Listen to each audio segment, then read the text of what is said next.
Welcome to the Metabolic Link, a medical and science-focused podcast that explores the common thread of metabolism in health and disease. This is where science meets society. Welcome to the Metabolic Link. I'm your host, Victoria Field, co-founder of Metabolic Health Initiative, the organization behind this podcast, Metabolic Health Summit, and our CME accredited platform, the Metabolic Initiative. Today's guest brings oxygen, literally, into our discussion of metabolism, healing, and optimization. Dr. Scott Sherr is a board-certified internal medicine physician certified in health optimization medicine and a leading practitioner and educator in hyperbaric oxygen therapy. He serves as director of Integrative Hyperbaric Medicine and Health Optimization at Hyperbaric Medical Solutions, and is actively involved in creating personalized protocols, marrying HBOT with metabolic, nutritional, and integrative strategies. In this interview, we're going to explore so many different things: the mechanisms of how hyperbaric therapy works, how it ties into mitochondrial and metabolic health, its safety boundaries, and how it can be integrated into a broader paradigm of healing.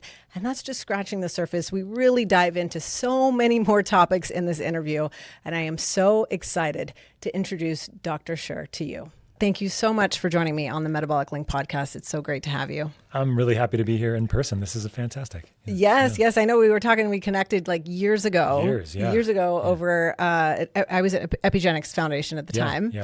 And you've just done such phenomenal work since then. HBOT, metabolic health optimization. I'm really excited to kind of dig into the weeds on so many different topics. I feel like we could talk for much longer than even 2 hours on all of these things. But I want to start with the sort of the basics for you, just to kind of give people sort of your backstory and understanding, you know, you're trained as an integrative physician, right? And but what I guess sparked your interest in branching out into hyperbaric oxygen therapy and that realm? Yeah, how that whole cascade of things happened, right? So my father is Alan Sherr, Dr. Alan Sherr. He's a chiropractor for over 45 years in New York on Long Island. And so I grew up very out of the box, very much not in the medical world. I didn't even know what the medical world was until I went to medical school, actually. But the idea was, I grew up in his office, right? I grew up seeing him see patients and helping them heal and doing some really cool things back in the 1980s that other people weren't thinking about. They were, you know, he was taking people off of dairy. He was taking people off of sugar and like very simple things that we think about now. But in the 1980s, nobody did this. And so I saw when I was younger the amazing aspects of what he could do outside of the medical system, because again, I didn't know what the medical system was. But then when I was thinking about going to medical school or going to professional school, we had a number of conversations that were around the limitations actually of at the time of what a chiropractor could do. And he's like, you know what, let's talk about this. We talked about it over multiple months, I remember. But then finally I decided to go to medical school with the idea that once I finished medical training, I could kind of do what I quote unquote wanted to do and then figure it out. Maybe I'd go to chiropractic school, maybe I'd figure something out. But I always went to school thinking that I was going to do something outside of the conventional box. So I decided on internal medicine because it's kind of the fastest way out. You got 4 years of medical school, 3 years of residency, and then you were done. And so it wasn't easy going from a very unconventional background, going to a very conventional type of training, but I really did enjoy it. And I really did see that there was a significant need for the work that was being done, especially in acute care hospital settings, ICUs, surgery, all those kinds of things were super important. And even as I was going through medical school, I was like, oh, maybe it'd be cool to be a GI doctor or maybe it'd be cool to be a dermatologist. I can make so much money. But I always got back and always remembered after the rotation, I was like, oh, you know what? I didn't go to medical school for that. And then when I was in my third year of medical school, I was in a trauma rotation. So University of Maryland, where I went to medical school, has a huge trauma center. It's called shock trauma. And they have a huge hyperbaric chamber in the basement. And I remember I was being in this trauma bays. It was crazy. It was 3 days on, so it's called Q3. So you were on call every 3 nights for 30 hours. Whoa. And so you don't do that anymore to medical students, but you did that to medical students when I was in training. Wild. Sleep's important, right? Yeah, well, not when you're, we had medical school shirts made for my class, my friends, that said sleep is for quitters. Now, we know that that's not what we should be doing, but in your 20s, you can get away with a lot. You can't get away with when you're older. And so I remember I was in this rotation. It was Q3 call. So every 3 nights I was up for 30 hours. And one patient came into the trauma bay with necrotizing fasciitis and flesh-eating bacteria, as it's called. And her limbs just looked terrible, looked like she was going to lose them all. Wow. And brought her someplace. It was actually downstairs in the basement, and she came back up and all her limbs looked like they were going to be able to be saved, actually. And I was like, what did you just do to this lady? And they told me about this huge hyperbaric chamber in the basement. And then I was extremely tired, but I remember going down and checking it out and being like, what the hell is this thing? It's like a huge submarine in the basement.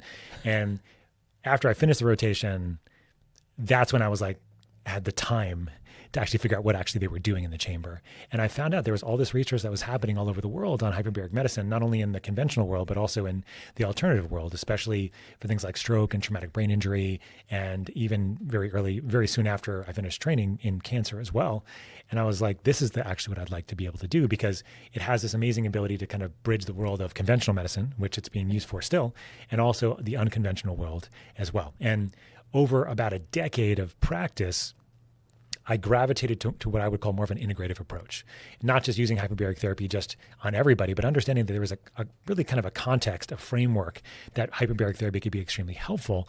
And in that framework, I've dove many different directions over the years. I have a foundational part of my practice called health optimization medicine now that I developed personally in my own practice after learning it from a colleague and mentor. His name is Dr. Ted Atracosa, who created this whole foundation and a nonprofit of the same name, which I help run now too. And so that became the framework that I use for all of my clinical practice. And in addition to that, I've become more interested in lots of different things over the years. And we ran into each other probably in 2015, 2017, when I was just starting this whole evolution. So health optimization medicine is the framework of what I use in my clinical practice. Hyperbaric therapy is what I also consult with people all over the world doing, but in that integrative framework always. And I think that's the most important for me.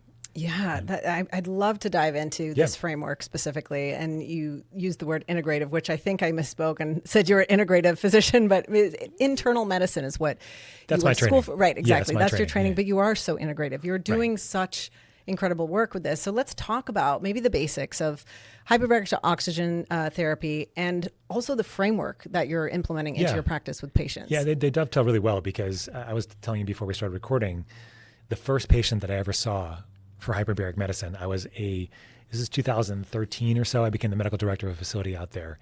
And she was desperate to get in the chamber. She was super sick. Nothing else had worked for her. And she just wanted something that would work for her. And she was clinically stable, I cleared her to go in the chamber, but she went in and felt terrible and never came back. And over the years, I saw this pattern where if people were sick, if they had a lot going on, and they went into hyperbaric therapy, especially at the deeper pressures, they wouldn't have the outcome that I would anticipate. And I actually worked with a nurse at the facility who was a Lyme patient, chronic Lyme disease. And I saw this firsthand with her. I would see her get a little bit better using hyperbaric therapy, but then she'd relapse. And what I realized over the time that I was doing hyperbaric medicine, it was, what is actually happening in the body? And what's happening in the body with hyperbaric therapy is that you're flooding the body with a lot more oxygen. So oxygen we need to actually make energy in the body, right? So that's why we breathe about 21% oxygen at sea level. Where I live in Colorado, it's about 16 or 17%. Your body can shift and be okay at those levels because we have a hormone called epigen, which is produced by our kidneys that increases our number of red blood cells that we have in circulation. That's how we typically carry oxygen, okay? But in a hyperbaric chamber, it's pretty interesting where we can actually drive more oxygen into the plasma or the liquid of your bloodstream. And so that's because of the pressure we use. We use oxygen plus pressure. That's hyperbaric therapy. So we simulate the pressure you feel under a certain amount of seawater. And so great, you get all this oxygen in circulation. That's great. You can have all this energy that you're going to make. However, that's not only what you're doing. You're actually flooding the body with more oxygen that's creating more reactive oxygen species, or ROS. And so as a result of that, that's actually one of the ways hyperbaric therapy works. It actually creates ROS. You get epigenetic shifts on your DNA that change the expression of your DNA. And for things like healing and blood vessel growth and stem cell release and immune system activation and more. However, not everybody can actually handle that kind of oxidative load. And what I realized very early was that something was going on, as I mentioned. And when I started understanding this more kind of on a high level, I was like, well, I have to optimize people more before they go into a chamber. And as it happens, in 2017, I met this fantastically smart physician. I'd been thinking about getting training in integrative medicine in some way. Was I going to go to functional medicine, or was I going to do another kind of program? And I met Dr. Ted, and he told me about his framework, which is called health optimization medicine. And when you think about health and disease, mostly what we're doing in medicine is focusing on either treating disease or treating even the root causes of diseases. And the root cause is better than just treating the Band-Aid of a disease, like giving somebody a blood pressure medication without changing their diet or lifestyle. Mm. But if you can look a little bit deeper than that, like how do we optimize health? How do we keep people healthy? And a big part of that is what you know and I know is sort of metabolic, cellular, mitochondrial medicine. And when I realized that what's happening in somebody that's getting into a chamber and getting flooded with oxygen is that their body is like, oh, wow, I have all this ROS. What am I going to do with it? Well, I'm going to hopefully do some good things. But if I don't have enough antioxidants in the body, for example, to help neutralize that stress, that person's not going to feel good, right? And even before that, do I have the capacity to actually bring that oxygen where it needs to go in the body to get to do what you want it to do? So all these additional factors, all the additional sort of machinery of the cell sort of coming to light for me, like, oh, wow, like if we're going to really optimize somebody, like maybe we need to wait 3 or 6 months before we actually put them in a chamber. And that's actually gotten me in trouble over the years. I got disinvited from a hyperbaric conference because my title was going to be, please do not put them in the chamber. Wow. Yeah. You're like, or wait a second while I optimize them. Just wait. Yeah. Just wait. Yeah. Wow, that's so interesting. Yeah. And so, a patient comes to you, how do you start with this process? Obviously, there's like a lot of biomarkers, metabolomics, things along those lines that you're diving into. So I'd love to hear kind of that step-by-step process until you can kind of get to that chamber place. Right. Now, it depends on what they're going in for and why and kind of where they're starting. But in general, the framework that we use, called health optimization medicine, focuses on a practice or a medicine or a field called metabolomics. Mm-hmm. And metabolomics is the study of these small molecules that are happening in real time in your cells to help you make energy, help you detox. It's vitamins, minerals, nutrients, micronutrients, heavy metals, fatty acids. These are all things that you can measure in real time. The thing about genetics, right? Everybody knows genetics is your DNA, right? You can have your genetic code, but that doesn't really change that. So looking at genes by themselves is typically not enough to really understand what's going on in the body. Mm-hmm. And you have these various levels. You have genomics, you have proteomics, you have transcriptomics, and you have metabolomics, right? So metabolomics is the first real layer of sequenced from the DNA, where you can really see not only what's happening from your genetics and all those other levels that I just mentioned, but also what's happening from your environment. So the toxins in our environment, the pollutants, your cosmetics, or even your food, your microbes, you can see all of those at the metabolomic level. So it's the best place to get a real-time assessment of what's happening now and what has just happened kind of thing. Right. And that's why we use metabolomics. And so it's a very robust science. It's been around for probably around 30 years now. But it's only now over the last maybe 5 to 10 years that's really coming into clinical practice. And so many people are using it from a disease-focused perspective. So how is this reflecting on like being a diabetic or even having cancer, for example? But the way we do it is let's set the disease aside for a little while. Not to say it doesn't happen, it's not occurring, that and you don't have symptoms related to that, but let's focus on optimizing the health of the system. And so our framework is, it's called holobiontology is the big word. And holobiont is this term. Have you heard of it before? Maybe. Yeah. Yeah, it's a cool term. It's basically a term where, we're an individual, like in a population, in an ecosystem, right? Like we live where we live and then all the things around us. However, these organisms, these bodies that we have are made up of trillions of other cells that are not human. Right? Actually, we are vastly outnumbered. The question becomes who's running who in this case, right? So that's another existential question we can ask. That's very interesting, yeah. And so you can optimize this whole organism, which is called your holobiont. And it's a cool term. It's been around for a little while. And we call it holobiontology because it's the idea of the study of this whole organism that is you, right? Mm-hmm. So we do that using metabolomics. And they also shift the idea that you want to be normal for your age, right? Then that whole category of things, I think is misguided. I think it's old, right? Now we want to actually be optimized, right? And so we shift things from not only from looking at like longevity, but also from health span and optimizing your markers between 21 and 30 years of age. And so many of you that are listening remember when you were 21 to 30, like I was in medical school and not sleeping and working 30-hour shifts every 3 nights and sleeping for 4 hours and getting up. And I kept my diet better than most of my medical school classmates. But even still, you can do a lot in your 20s. And so we want to be back there where we're most resilient to get up and do the things that we want to do and to be resilient to, the stressors that we all have, right? Yeah. So we shift that perspective from longevity to health span by optimizing markers to when we were 21 to 30. And then, and in the end, we really want to focus on the origins of health rather than the origins of disease. And so by doing that, it's actually fantastic. It's very aligned with my chiropractic upbringing. Mm. Now, I didn't look at data as much when I was with my dad in his office. I worked the front desk when I was a kid. I used to collect money. I was very good at it. That's great, though, that you were around it like constantly. Yeah, It's totally. obviously influenced you, yeah. Do you ever feel off, but your labs come back completely fine? That was me until I tried Genova Connect. Their at-home test kits go way beyond the basics, measuring real function like mitochondrial performance, gut balance, detox pathways, and nutrient deficiencies, and more. And here's the best part. These tests don't just spit out numbers, they interpret them. So if you have a nutrient deficiency, they show how it might have developed, what symptoms you could be feeling, and what foods are rich in that nutrient. That level of insight changed everything for me.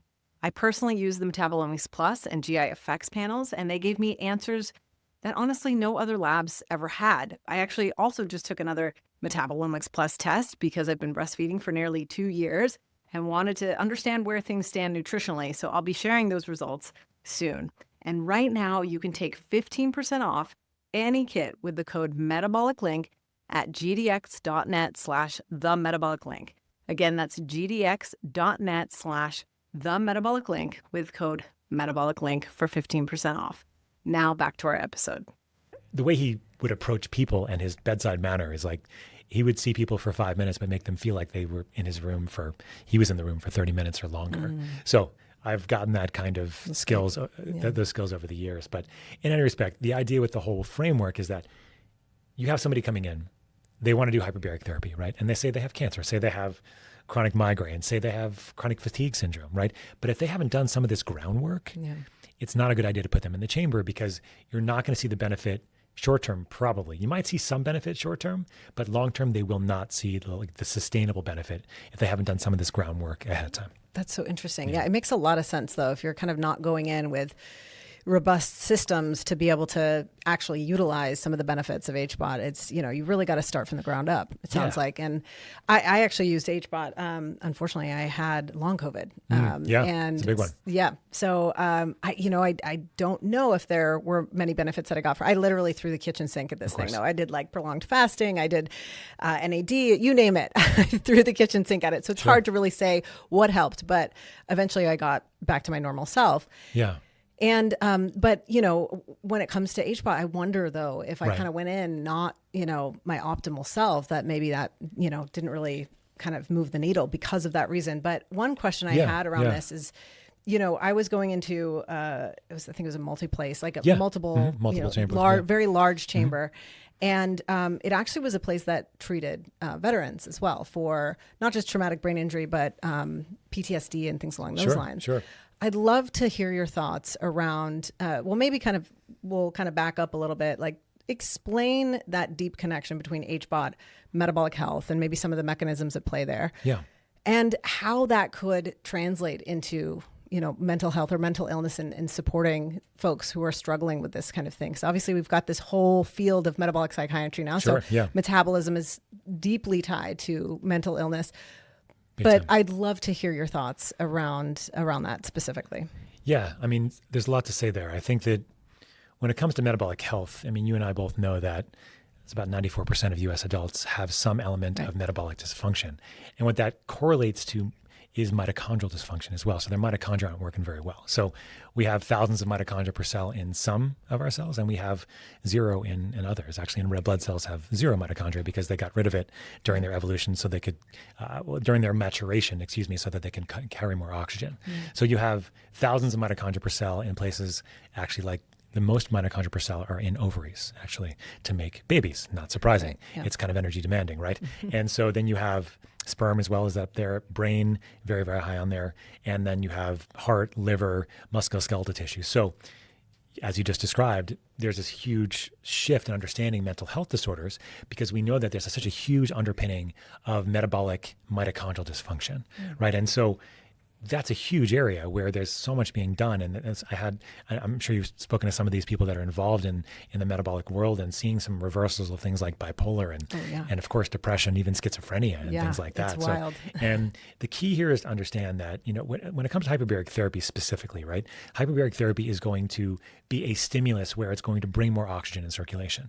Now, a lot of this depends on the pressure too. Like the more pressure you put on in a hyperbaric chamber, the more oxygen is going to get into the circulation. The brain is more sensitive to oxygen and pressure. So typically for traumatic brain injury, PTSD, mental health disorders, we're using less pressure typically if it's more of a chronic issue. If it's more of an acute issue, we may use a higher amount of pressure depending on the situation.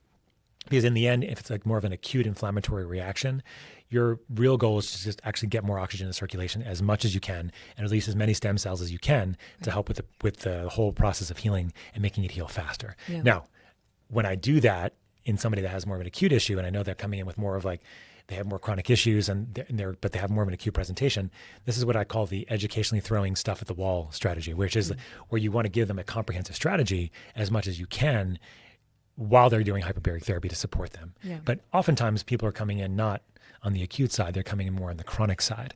And when that happens, you really want to support their mitochondria as robustly as you can. And by doing some of the testing that we were talking about, looking at organic acid testing, which is part of a metabolomic profile, understanding what their mitochondrial function looks like, optimizing their gut, maybe their hormones, and something we'll probably talk about later, their stress as well, and how their sympathetic response, their fight or flight response needs to kind of be down regulated before they can really benefit from going into the chamber. But the cool thing about it being in a chamber, regardless of all that, is that it is a relaxing environment for people. And it takes them away from other things. Right. It takes them away from their phone, takes away from their stressful relationship or whatever it might be for that 60 minutes or an hour, right? Oh, totally. And that's a big deal. And that's why it's actually difficult to do hyperbaric studies, because people do feel more relaxed in a hyperbaric chamber. Yeah. So one person that doesn't get hyperbaric therapy and one person that does, and they're both in a chamber, they're both going to feel pretty relaxed because they were both in a chamber. It's like sensory deprivation. Exactly. A little bit. Yeah. A little bit, exactly. So you're kind of outside of that, your usual,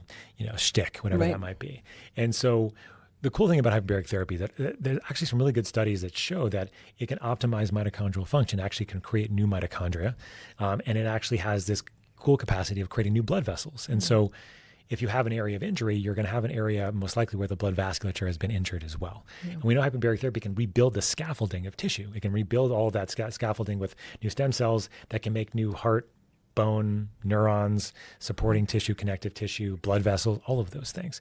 And so that's great, right? So you really want to have sort of an ecosystem there where you're allowing the hyperbaric therapy to do its best work. Yeah. And that's where you have this foundation of metabolic assessment at the same time. And I get this question, I ask this question all the time, right? In the sense that, yes, you want to do hyperbaric therapy for your TBI or your PTSD, and I think it'd be great. But if you're still drinking alcohol and having McDonald's every night, no matter what I do, you're still in an ecosystem that's not going to be giving you a sustainable benefit. Yeah. Because one of the things we've seen in hyperbaric studies is that in people, especially with brain-related injury, like you see improvements, but sometimes you can see those improvements wane over time. And so I think there's multiple things going on there. One of them, I think, is what I just mentioned, which is that if you're not looking at that foundational framework first, or at least at the same time, you're likely not going to see sustainable benefit. Yeah. But the other aspect of this is that what I have found over the years, and this is kind of a big box, which is maintenance hyperbaric therapy in people that don't have complete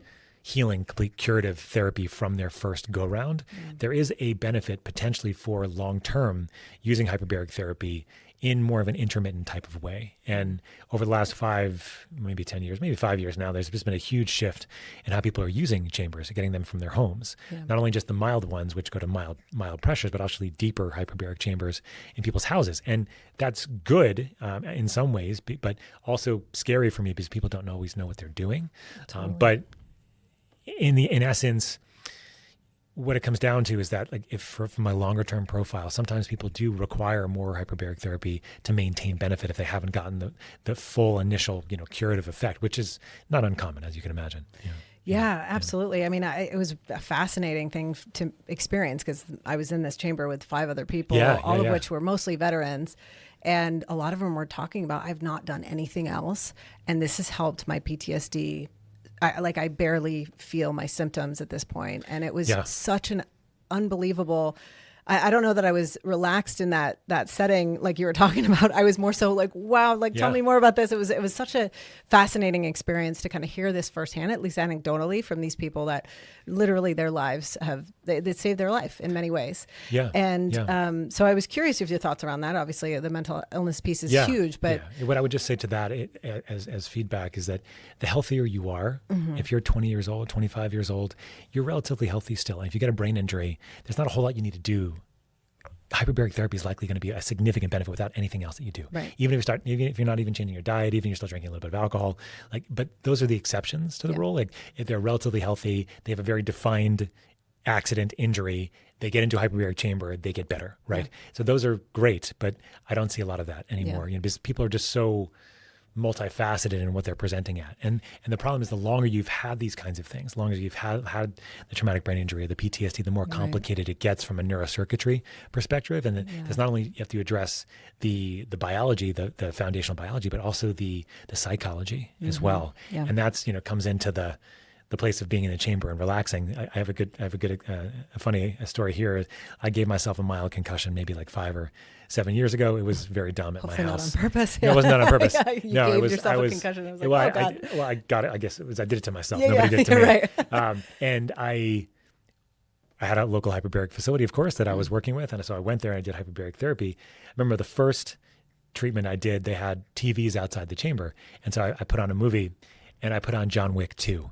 And I was watching this movie about murder and like death. And I was like shaking. I'm like, this is the exact wrong way that I should be doing hyperbaric therapy. Like I'm in sympathetic overload. I'm not going to heal this way. I'm not getting any benefit. Exactly. So I'm like, I told her, I was like, after that, I went and I was glad I had the experience. I told the facility, like, you guys got to get rid of all these movies. Like this is happy, fun, laughing, not, traumatic death, murder kinds of things. Not good for your healing. But that's a big piece of it. And the piece of it that I've realized over the years is that the nervous system regulation is such a big part of this. And like I've had people that should have gotten better for hyperbaric therapy. No doubt about it. They had defined injury, relatively short time frame from coming in to get in the chamber, but they didn't get any better. And I think across my career now, I've really, it's not even just people that I would recommend doing hyperbaric therapy. It's people that I work with on the foundational health optimization medicine framework. If I try to do something with somebody, try to help them, but they're so sympathetically dominant, like there's such a fight or flight piece to what's going on, nothing you're going to be able to do is going to be able to help them heal until you start addressing that. And really it's important to address it from multiple different angles, but I can tell within about 30 seconds sometimes to 5 minutes other times, whether I'm going to be able to help somebody purely with a data-driven health optimization medicine framework, or if it's going to really take an additional level of optimizing that neurochemistry in various ways immediately if I can, and then long-term giving them the help that they need. Right. Yeah. It's so interesting the way that you're approaching this. I love the phrase that you've coined, a sympathetic spiral of doom. Yes. We need like a dun dun dun. Dun, dun, dun. But that phrase is so interesting, and I would love for you to dig into that and what that means exactly, because I feel like most people are in this space, right? And that is contributing to the fact that we've got so many people, as you mentioned, who are sick in this country.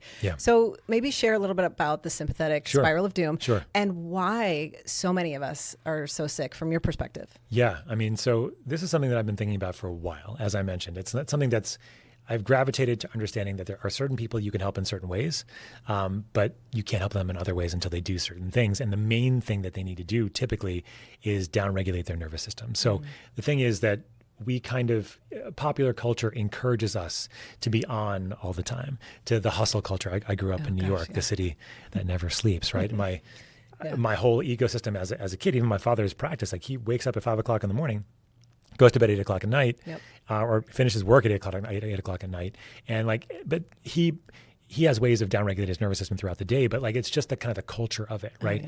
And so as I was thinking about this more, and as I was just mentioning, working with people that should have gotten better, I should have given you these supplements. I saw your deficiencies and toxicities. I should be able to give you these things, and you should feel better, but you don't. And then you realize it's just this, when the body's in sympathetic, the body's in this fight or flight mode, this is the mode we're supposed to be in when we're really trying to prevent ourselves from dying or being injured from something or from somebody in our family. Yeah. Like I can remember a story where I was at a park with my son, and I have 4 kids, and they were all playing, and they were doing this. That's awesome.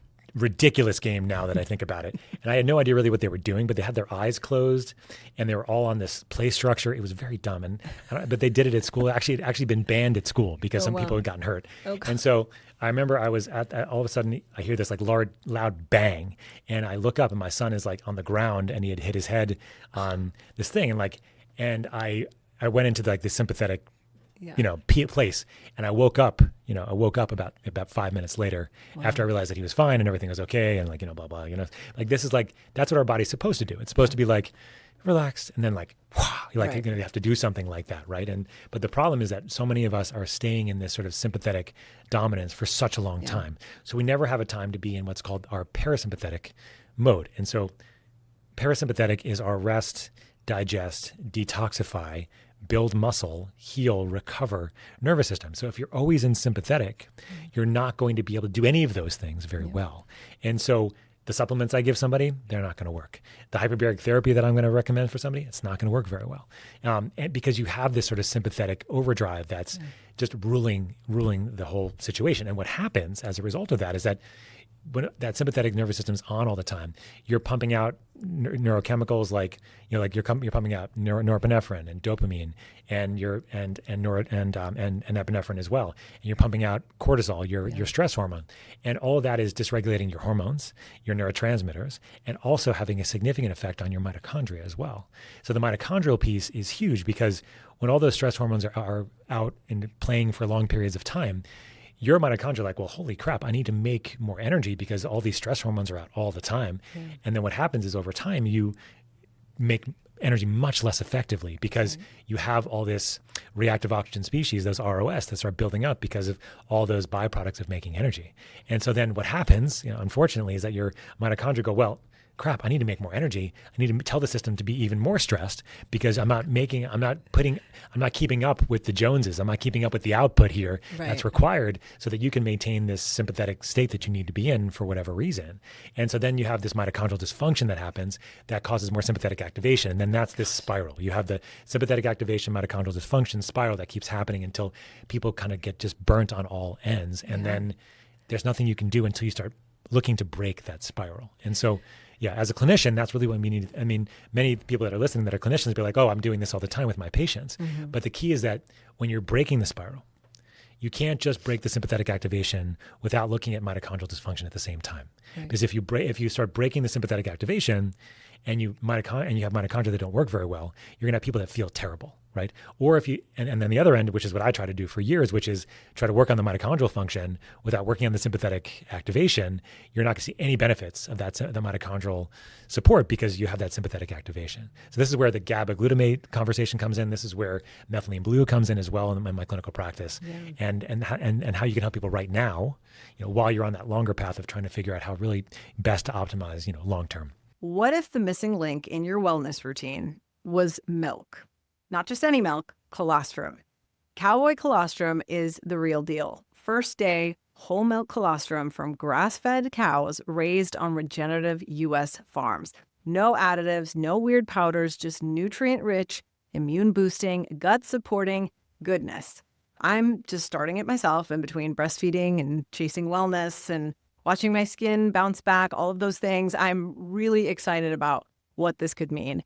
This stuff is never watered down or overprocessed. It's small batch, ethically sourced, and third-party tested for purity, which I love because it's really hard to trust products on the market. So this is a big deal. And right now, you can get 25% off your first order of Cowboy Colostrum at cowboycolostrum.com with code MetabolicLink. That's 25% off with code MetabolicLink at cowboycolostrum.com. I know you're going to love it. And now back to our episode. Yeah, it sounds like a very complex and very individualized process to get somebody out of that sympathetic, terrible spiral. And I see so many people that are struggling with this. And so, I mean, to me, it's like, is there like massive amounts of therapy involved? Like, how do you, I mean, how do you approach that sort of step by step with somebody? Because I feel like the majority of the population is in this kind of, oh my gosh, there's a tiger chasing me. Right. Place, right? All the time, though. Not just like how are you talking about, like it's just one moment and it's fleeting. Yeah. And it's constant. And somehow they only got it, they crash every night and then wake up and the same thing happens, right? And they don't feel rested and they're completely burnt out and unable to tired function. But wired kind of thing, Yeah, right? It's really bad. It's really tough, but I think that the way I like to frame it is that there's immediate ways to help, break the spiral, and then there's long-term. It's a challenging long term, but there are ways to do it long term that are going to be very individualized, right? But short term, what I think about here is how can you break that sympathetic activation and how can you support mitochondrial function? And then long term, I use the framework, the health optimization medicine framework with my patients. That can take a while. It doesn't happen over a couple of days. It can take 6 months or a year to really see that shift in optimizing levels of their vitamins, minerals, nutrients, and cofactors, getting their gut integrity back online, optimizing their hormones. It can take time. Yeah. However, in the beginning, when you're really looking at how can you help them right now, this is where I found that optimizing the GABA system in the brain can be really, really powerful, and also working on very sort of novel ways that I've found using methylene blue specifically, but there are other things that I use to help with the mitochondrial piece. Right. And the key I find is that most people don't really remember that are on this sympathetic loop, this spiral, what it felt like to feel relaxed. And so what you can do is you can start modulating the GABA system in various ways to help them get an experience of what it feels like to actually come out of that sympathetic spiral. And if they can feel and remember how it felt to be in that non-sympathetically dominant space, then that's when they can like, oh, this is what it felt like to not be there. That doesn't come without risk, though, because when people downregulate their nervous system, what I've seen actually a number of times, they can get reactive anxiety to not feeling anxious. And because they're so used to being at a certain level, and you bring them down to another one, they're like, holy crap, I feel terrible. Oh my God, this is terrible. Like, I'm like, no, this is what it feels like to feel relaxed. It's going to be okay. Fine. Yeah. And the GABA system is really interesting because GABA is our main neurotransmitter in the brain that calms things down. It's the brakes of our brain. And it's always in balance with another neurotransmitter called glutamate. And glutamate is our primary excitatory neurotransmitter. Many people probably haven't even heard of glutamate before, maybe unless they've gone to a Chinese restaurant and they've gotten MSG. And that's interesting, right? And that gives you headaches and you don't want to sleep because that's glutamate toxicity, actually. Right. So glutamate and GABA are always in balance. And so glutamate's primary excitatory, GABA's primary inhibitory. And between the two of them, that's 80% of your brain's neurotransmission, actually. So people have heard of and think about serotonin and norepinephrine and dopamine like your superstar neurotransmitters, but they're much less than what's going on 80% of the time, which is your glutamate and GABA balance. And the problem is that in modern world, modern stress spiral, as we've been discussing, people are GABA deficient all the time. So their GABA levels are really low and their glutamate levels are higher. And so that's associated with anxiety, with depression, with insomnia, with tremors, with gut issues, hormonal dysregulation, and the list goes on and on. And so as clinicians, we don't think about GABA deficiency very often. We think about somebody comes in with anxiety, or we think, oh, maybe we'll give them a benzo, and that's not a great idea. Most of the time, sometimes it's necessary. But actually, interestingly enough, like that's working on the GABA system, right? Benzodiazepines and alcohol, sleep drugs, these are all working on the GABA receptors. But they bind so tightly to the GABA receptor, they actually cause tolerance, withdrawal, dependence, and all those kinds of things, right? So the key really is to understand, well, how can you enhance the GABA system naturally as much as possible? So you can think about using metabolomics, which is what I do, actually. I use metabolomic testing. You can look at things like glutamine levels. Glutamine is the primary substrate that makes glutamate, and then glutamate gets converted to GABA in the brain. And glutamine specifically is very interesting because glutamine is the primary fuel of your small intestine as well. And so if you have a leaky gut, a lot of gut inflammation, all that glutamine is being used by your gut to try to heal it. And so I've had people with reversing of their depression by just giving them glutamine, for example, and just improving their lining, the intestinal permeability thing, right? So you can look at, and also some of the cofactors that are involved in making glutamate turn into GABA in the brain, like vitamin B6, magnesium, for example, are really, really important. And, I think the statistics on magnesium deficiency are really, really high. Horrible, like 70, 90%, something like that, have magnesium deficiency. So you can look at the various ways of supporting. So what I'll typically do, somebody comes in with like a sympathetic overload. So even before getting their testing, I'm usually putting them on magnesium, B6. And then if they have any signs of GI distress, I like to get testing done. But I also will put them on a little bit of glutamine just to see how they do.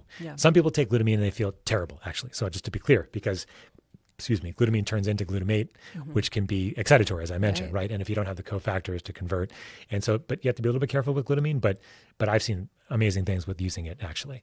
But then, from there, it's like, well, how can you modulate the GABA system in a way that actually works? Because the thing is, unfortunately, that GABA as a supplement, GABA is too big of a molecule to get across into the brain. And so the blood-brain barrier keeps things out. Right. It keeps GABA molecules out because GABA is too big. So if you take GABA as a supplement and it works for you, it could be because that blood-brain barrier is not doing what it's supposed to do. And so the blood-brain barrier, leaky brain is what we call it, is very similar to a leaky gut. And a leaky gut actually is correlated to a leaky brain. So in people that have a significant infection, for example, or a significant trauma, like they will get a almost instantaneous leaky gut from it because it causes like systemic inflammation. And what can happen is that during that period of time, so I'm sure you've seen this with people, even with long COVID is very common. So you have a COVID infection and you don't heal from it. And one of the reasons is that you have a leaky gut and leaky brain that need to be addressed. And so GABA as a supplement, if you take it, it's almost diagnostic if you feel good with it, that you have a leaky brain. So the way you want to modulate the GABA system is with other compounds that can help in ways that can modulate the receptor by doing various things on it, but not GABA itself is what it comes down to. So your methylene blue is one of those things. So actually, no, methylene blue is actually working on the mitochondrial side. But on the GABA side, we have things like kava, CBD, CBG, so non-psychoactive cannabinoids. You can use things like magnolia bark or hanukial is another one. DHHB is the more active version of that. You can use a really cool compound called it's called B3 GABA or nicotinol GABA, which actually gets across into the brain because it's a B3 attached to a GABA. So people loved, I know Dom's actually talked about this on podcasts, his love of phenibut, for example, which is phenol GABA. And that's all another type of GABA that gets across into the brain very easily. But that's one that you can't get very easily anymore on a supplement. Of course, Dom has access to that, right? Well, Dom, Dom. Right? And so he has that. I know he uses that, or at least he did in the past. So when it comes down to it is that when you enhance the GABA system, you want to do it in a way that you bind to the GABA receptor in a way that allows it to support GABA production, or at least doesn't cause GABA deficiencies along the way. Because your benzos, your alcohol, your sleep drugs, they're all going to cause a significant binding of the GABA receptor of the GABA itself, and then they deplete GABA very quickly, and that's why you get tolerance, withdrawal, and dependence to those kinds of things. So in my practice, I use things like the B3 GABA, kava, CBD, CBG. I use hanukial, which is from magnolia bark. I use something called agarin as well. Agarin's a cool one. Agarin is from a psychedelic mushroom. It's from the Amanita mushroom. And Amanita is this mushroom that's been around forever. Have you heard of the Amanita mushroom? It sounds familiar. So Amanita is the mushroom of Santa Claus mythology, and and it's also the one for Alice in Wonderland and Mario Brothers. It's the red. It's got a red cap and white dots on it. But there's a psychoactive one called ibotenic acid. The non-psychoactive is agarin. And so it's a long-acting GABA agonist. So what I do with my patients is like, look, let's find ways that we can show you how it feels to downregulate your nervous system. And sometimes taking it during the day, sometimes you're taking it at night to help you sleep. And as a result of that, you're going to start feeling better because that nervous system is going to start getting more balance between between the sympathetic and parasympathetic nervous system.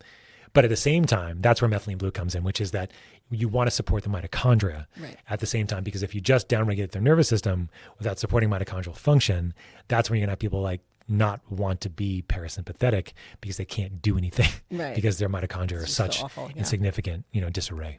Most of us clean our homes to protect our families, right? Here's the problem. A lot of common cleaners are loaded with chemicals that actually might harm us.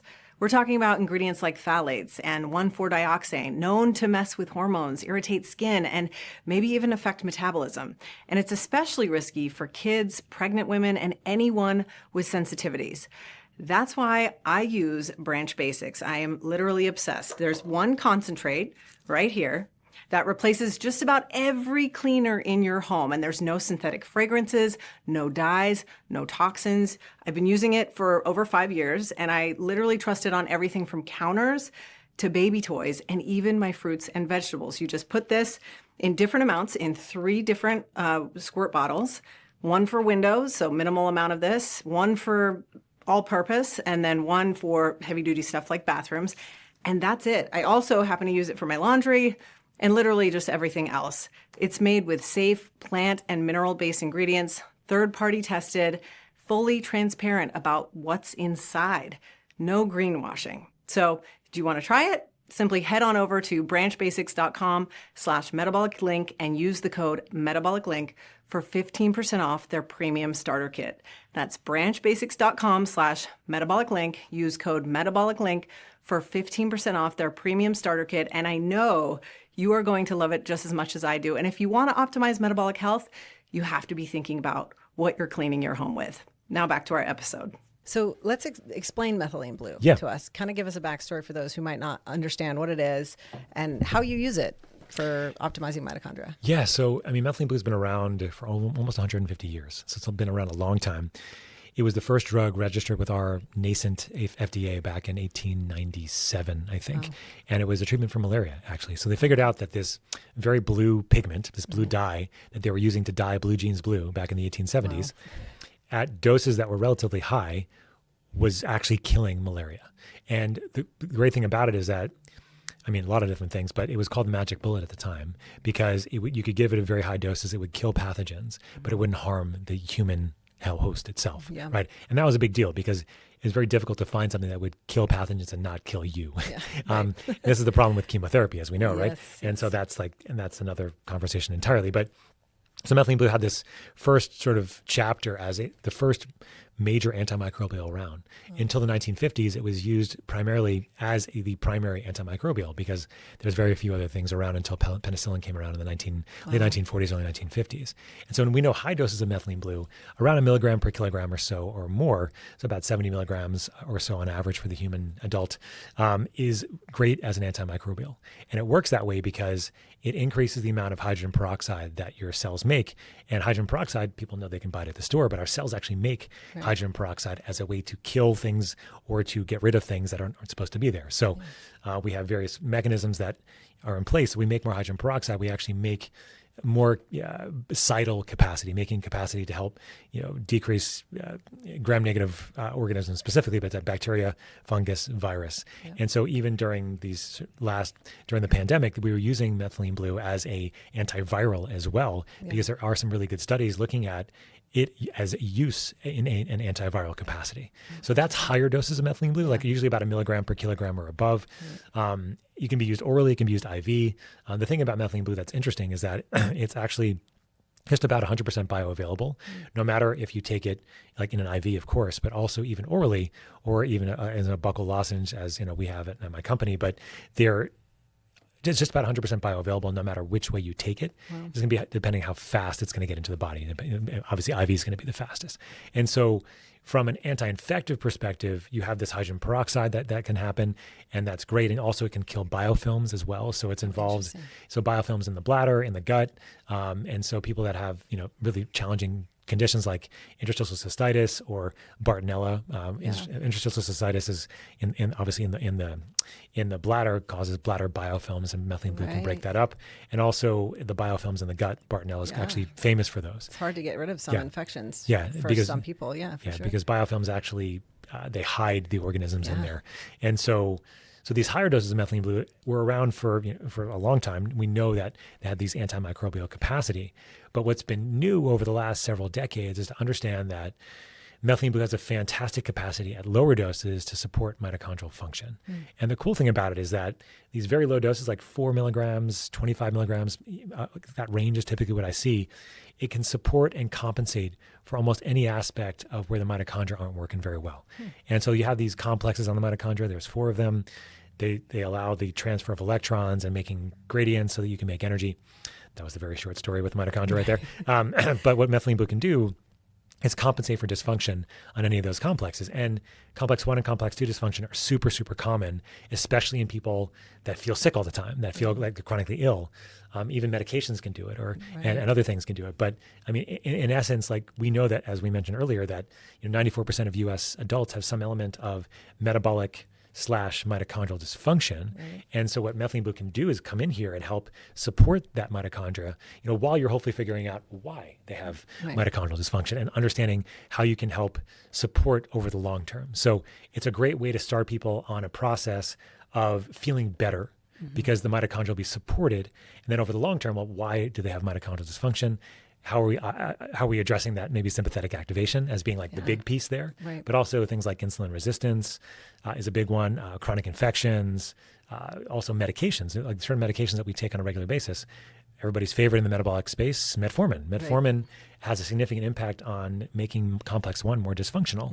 And so there are risks and benefits to that. But that's just one example. There's also proton pump inhibitors that actually have a significant impact on complex 1 and 2, I believe. I think it's both of them. And so you have other medications that'll do it. Right. Obviously, antibiotics will do it as well. So people have heard of being floxed, like ciprofloxacin specifically. Some of those quinolone antibiotics are famous for causing significant mitochondrial dysfunction.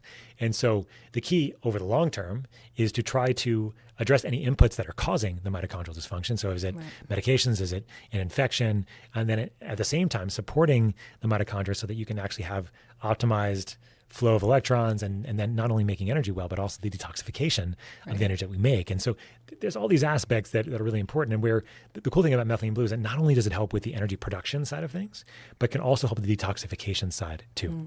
It's called a redox cycler.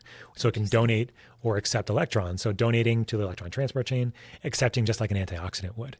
And so these very low doses are really supportive and have this capacity to do both. Most things in life that we take are either going to do one or the other. So if you drink some caffeine, that's going to give you more energy, but it's not going to give you a lot of detoxification capacity. You take vitamin C or you have alpha lipoic acid or something like that, or glutathione, those are going to give you antioxidant capacity, but not give you energy, right? Yep. So what methylene blue can do, which I think is great, is that it has this capacity to do both. And so that you don't really stress the system very much as long as you give low doses of it. If you start taking higher doses of it, as I mentioned, you're making more hydrogen peroxide, that's going to be more stressful. Now, if you're pretty optimized, more hydrogen peroxide is actually going to make you stimulate a whole pathway called the NRF2 pathway that's going to give you more glutathione production. But not everybody can do that. Yeah. And so there's actually some interesting studies that looked at the various aspects of how much methylene blue you give somebody. And there was one on Alzheimer's specifically that one patient, the patient populations was it was 8 milligrams twice a day, 75 milligrams twice a day, and 150 milligrams twice a day. And the 8 milligrams twice a day was the placebo group because, fun fact, when you take methylene blue, it concentrates in your urine and you urinate blue. And so they wanted everybody in the study to have blue urine. But interestingly enough, the people that took the 8 milligrams twice a day did much better than the people that did 150 milligrams, even better than the 75 milligrams twice a day. That's interesting. And that's because, in my estimation, this is not their conclusion, but it's mine looking at the research over the years that I've done this and then in clinical practice, it's that it was too much methylene blue. And too much methylene blue actually caused symptomatic issues because of that hydrogen peroxide production and the oxidative stress that it caused. Kind of like hyperbaric therapy in some ways, right? Like if the body wasn't ready for all that oxygen load or all that, all the methylene blue in that case, you had these symptoms that developed. So dosing is probably very important, starting slow, that kind of thing. Yeah. Because that was going to be my question is what are some of the negative sides of this? But it sounds like if you do too much, you might not feel so great. Yeah, definitely. Because of this hydrogen peroxide issue. This is so fascinating. It sounds like I needed this when I had long COVID. I actually went on a mega dose of antibiotics because you were bringing up antibiotics being one big issue around mitochondrial health. I was on IV and oral antibiotics right after a dog bite, and that was not long after that. 2 months after I got COVID. Oh wow! So I just think it set me up for disaster. But anyway, beside the point. On the sympathetic side of things that you were talking about, sort of your approach to this, largely with a lot of different types of supplements, but what about something like breath work? Because we know, that's super helpful in terms of nervous system regulation. Where does some of these other things fit into play for you? 100% do. And I think it's important. The reason why I start off with the molecules typically is because it's the easiest way for people to feel a shift. Yeah. I'm like, go meditate, go do yoga. Why don't you start exercising more or less, depending. Exercise is interesting because exercise actually, for the most part, unless you're super sympathetically overdriven, is going to help you balance your nervous system because you have this thing called BDNF that gets released with exercise, brain-derived neurotrophic factor, that actually works on the GABA system directly, interestingly enough. And so, so the key here, is that you want to work on ways to downregulate their nervous system. But this can be challenging for people, right? But if you can teach them a breath work practice, like I do with my kids as much as I can remember with them, you just talk about very simple things that they can do to help downregulate your nervous system. Like if somebody's super anxious before bed, what do? We do some breath work. We do just prolong your exhales, 3 seconds in, 5 seconds out. Nothing crazy, but that'll do it. I'm trying to teach my 2-year-old this now. I'm like, 2's young. I know. 2's young. I just show him how to take a deep breath, and he's practicing. So we're getting there. I remember when my 8-year-old was like around 4, and he started kind of understanding. Yeah. Like I would make my faces, he would make the same faces. I'd be like, okay, breathe in. He'd be like, okay, like that. It was like really really cute. Yeah.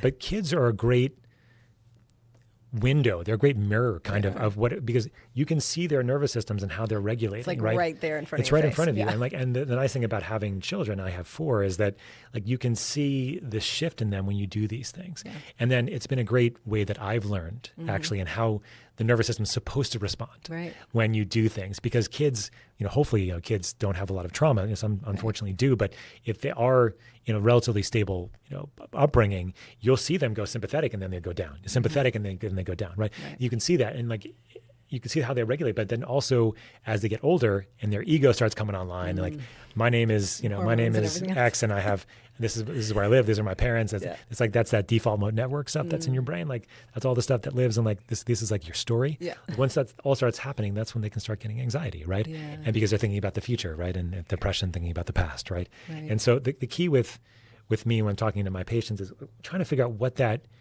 way in is going to be for them, right? Is it breath work, or is it meditation? Is it yoga? Is it a bigger bucket, which is, do they need to see somebody? And oftentimes it is. Oftentimes it's referring people to things like EMDR, or for trauma work, or I'm referring people over to do other work on their vagal nerve, and and doing other sort of down regulation of nervous system other ways. Right. So it's really, that's where it becomes a lot like very individual, right? Because I know that long term, to really break that spiral, medications, supplements, not going to do it. Yeah. They really need to know, what's going on underneath. And I remember I had a conversation not too long ago with a lady, super, super nice. She's like really wanted to get better, been sick for a long time. And she's like, I've tried everything, like nothing's getting better. I have this diagnosis and I'm working on it. Like I'm trying, but I'm not sleeping. And like I need to take care of my kids, and my husband's doing this, and blah, blah, blah, blah, blah, blah. And I'm like, okay, all right.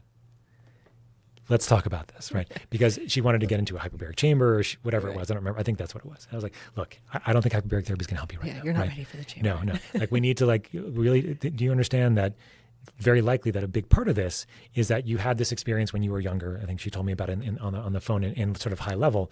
And this has probably just regulated your nervous system for a long time. Yep. And if there's something that you don't, if I can give you some supplements, I can help you work on your anxiety and your sympathetic system. But if we don't work on what's going on underneath there, I don't think you're going to see the long-term benefit that you want. Yeah. And what's interesting is that I'm saying this all the time to patients, right?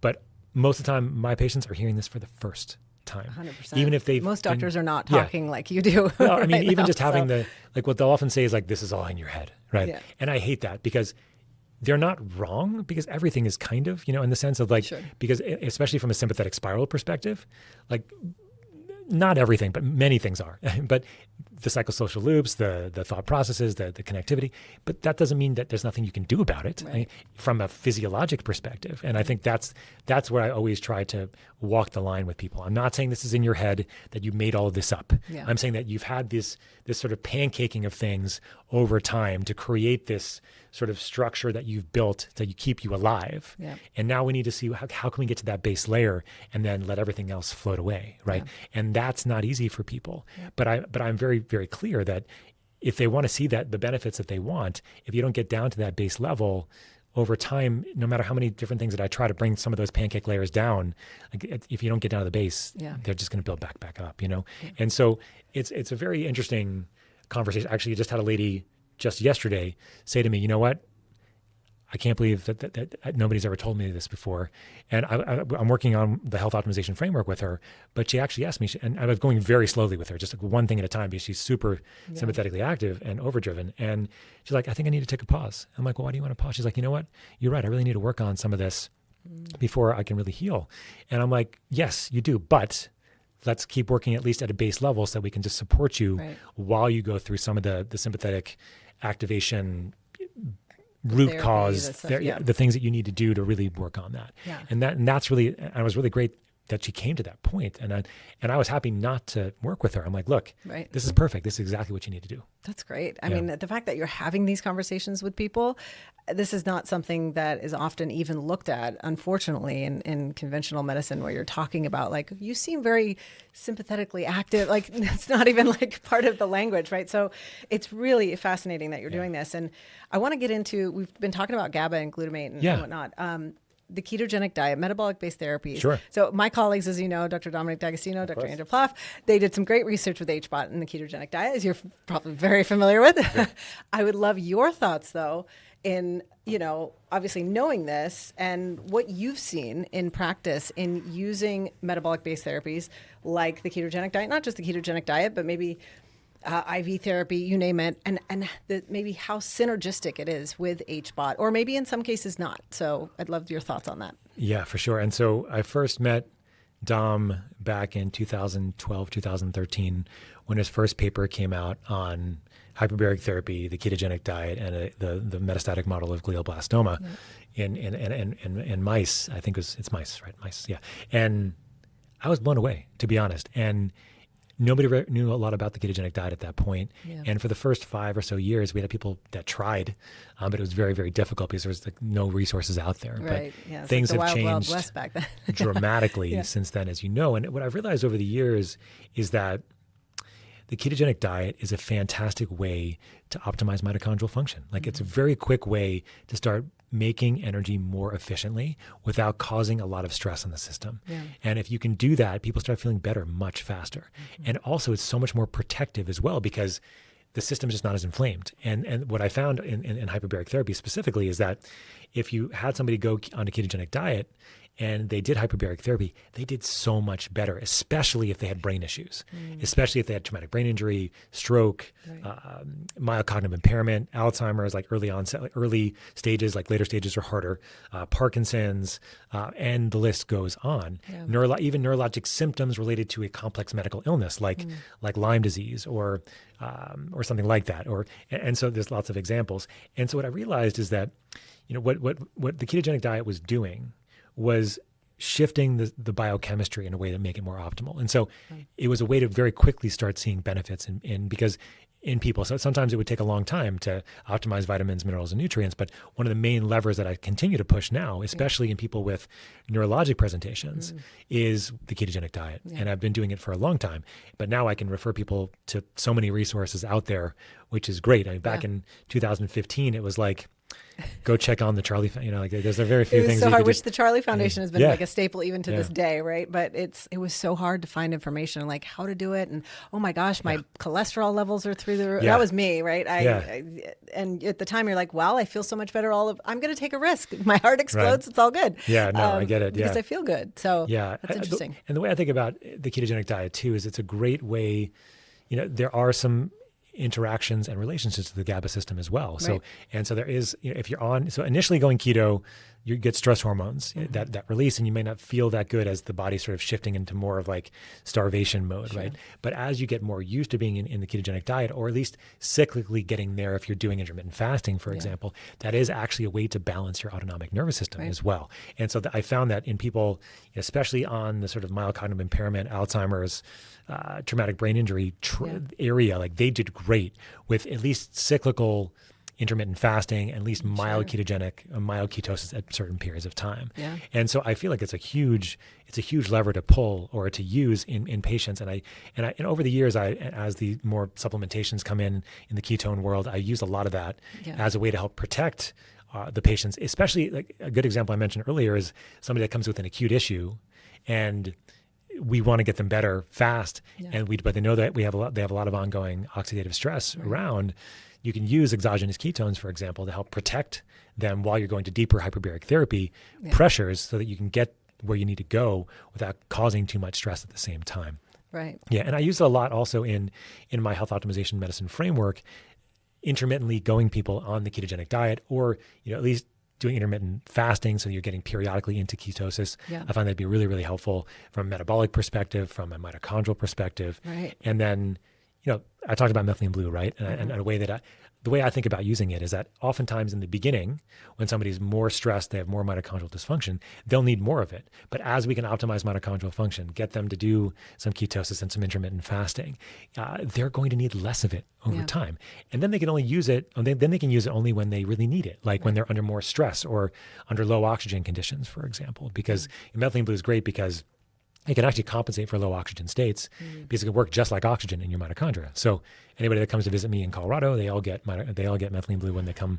Hopefully before they go, all blue tongues, at least blue urine. They don't have to have a blue tongue; they can just swallow it. It's sure, fine. But before they leave on their trip, I try to send it to them so that they have it. And I was just in Tibet actually for a couple of weeks with some colleagues, and we're at over 12,000 feet the entire trip, and methylene blue was like a game changer at those kinds of altitudes. And so I use it intermittently in people that have more stress in the body in various, intermittent times, like travel, stress at work, stress, even endurance. Like there's some interesting work that's being done now, like internally on our team, looking at methylene blue for endurance specifically. It increases aerobic capacity, so you can use oxygen or methylene blue for longer before it's flipping anaerobic. And there's actually some studies in dogs looking at lactate thresholds. You actually reach your lactate threshold later with methylene blue around because it serves like an oxygen, like oxygen in the cells. So that's interesting. Yeah. So high level there is so short term, if people that need more support, they might need methylene blue regularly for a period of time, maybe a couple weeks, maybe a couple months or longer. But hopefully as they get more optimized, they're doing some intermittent fasting, doing some, mild ketosis or maybe even more, then optimizing vitamins, minerals, nutrients, et cetera. Then you can start peeling it off and just using it more, as needed. And what's the average of getting people into the hyperbaric chamber? Like, because you obviously there's so much work and detail around optimizing folks before, so they're ready for the chamber. What does it look like? Is it like 1 to 2 months, 6 months for most patients, would you say? I would say on average it's about 3 months. 3 months? Yeah. Okay. Yeah, 3 months. If I can really get them under a good regimen of vitamins, minerals, nutrients, dietary changes, downregulating the nervous system, like 3 months is kind of my goal for people. I actually just started with somebody 2 days ago who has a neurologic condition, and we did all this foundational metabolomic testing. We were optimizing his diet, his lifestyle, circadian rhythms, all this stuff. He's like, when can I get in the chamber, doc? And I'm like, give me 3 months, And he has a chamber at the house, and he's like, I want to use it. I'm like, use it. If you want to use it, just use it at mild pressures. A couple times a week, that's okay. But don't do it like an intensive protocol until we really get this stuff sorted, because that's when you're really going to see the major benefits long term. And so in some cases, I'll start earlier if somebody really does need to get in the chamber for like another reason. Maybe they have like a traumatic brain injury and they're having a really hard time. Maybe I'll start off maybe after a month or so, depending on what's going on. Sometimes I'll send them to get IV therapy and try to build up levels faster if I need to work faster with them. But in general, it's about 3 months. Okay. Wow, that's so interesting. So what are you most excited about when it comes to hyperbaric medicine? There's a lot of research going on in a lot of different applications, but what that's sort of emerging right now, and where are you headed? What's your direction? Because you've got such an amazing framework that you've built, but I'm sure, if I'm not mistaken, you're probably constantly thinking about the next thing to kind of implement into practice. So what are you most excited about in the science, and what's next for you? Well, that's a big question. I know, that's a lot. I think from a hyperbaric perspective, I think what I'm most excited about is creating ecosystems around hyperbaric therapy. So not just you do hyperbaric therapy, but like the integrative perspective that I've built in my own clinical practice. I actually have a company that is developing software to help integrate devices together. So you can, like if you have a bunch of things at your house, you can kind of integrate how you use all the technologies together. Like my big thing is that if you're going to use hyperbaric therapy, try to be optimized as best you can, as I've been talking about, and understand like that's a perspective that you should think about. But in the end, how best to integrate it with everything else that you're doing is really kind of the important thing. So like an ecosystem that allows you to integrate multiple different types of tools and technologies together, either at home if you have that capacity, or in a clinic type of setting. And then at the same, how best you can sort of get information from the utility of those machines in your own personal life on a day-to-day basis. So what I mean by that is get bidirectional feedback from like your wearables, your technologies, the things that you have on you. So I have a ring, like if you have a ring that says, oh, I slept crap, this is the protocol you should do the next day, giving the tools and technologies you have at your service.